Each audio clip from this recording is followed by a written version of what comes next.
দেখুন এবার মা মেয়েকে রশি দিয়ে বেঁধে নির্মম নির্যাতন। চুয়াডাঙ্গার আলমডাঙ্গায় ঘরের টিনের চালে ঢিল ছোড়ার অভিযোগে মা মেয়েকে বাঁশের খুঁটির সাথে দড়ি দিয়ে বেঁধে শারীরিকভাবে নির্যাতন করা হয়েছে। শুক্রবার সন্ধ্যায় উপজেলার জামজামি ঘোষবিলা গ্রামে এ ঘটনা ঘটে। নির্যাতিতারা হলেন চুয়াডাঙ্গার আলমডাঙ্গা উপজেলার জামজামি ইউনিয়নের ঘোষবিলা গ্রামের মসজিদ পাড়ার হানিফ আলীর স্ত্রী রিনা খাতুন ও তার মেয়ে ইয়াসমিন। ইয়াসমিন ঘোষবিলা মাধ্যমিক বিদ্যালয়ের সপ্তম শ্রেণীর ছাত্রী।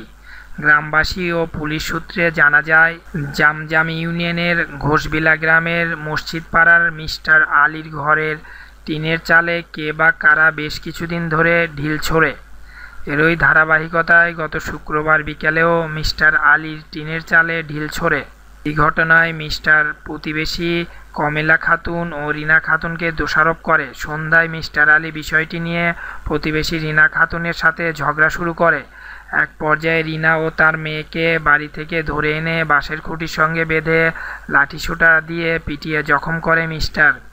বিষয়টি গ্রামবাসীরা স্থানীয় ফাঁড়ি পুলিশকে খবর দিলে পুলিশ তাদের উদ্ধার করে। মিস্টার আলী বিষয়টি নিয়ে বেশ বাড়াবাড়ি না করার জন্য পরিবারটিকে হুমকি দিচ্ছে। পরিবারটি আতঙ্কে রয়েছে। ইয়াসমিন ভয়ে স্কুল যেতে পারছে না। এ বিষয়ে অভিযুক্ত মিস্টারের কাছে জানতে চাওয়া হলে তিনি বলেন, বিষয়টি এত বড় ঘটনা হবে বুঝতে পারিনি। গত রাতেই আলমডাঙ্গা থানায় একটি লিখিত অভিযোগ দায়ের করা হয়েছে। আলমডাঙ্গা থানার ভারপ্রাপ্ত কর্মকর্তা আকরাম হোসেন জানান, লিখিত একটি অভিযোগ পেয়েছি, তদন্ত করে ব্যবস্থা নেওয়া হবে। For latest news please subscribe my channel. Thank you everybody.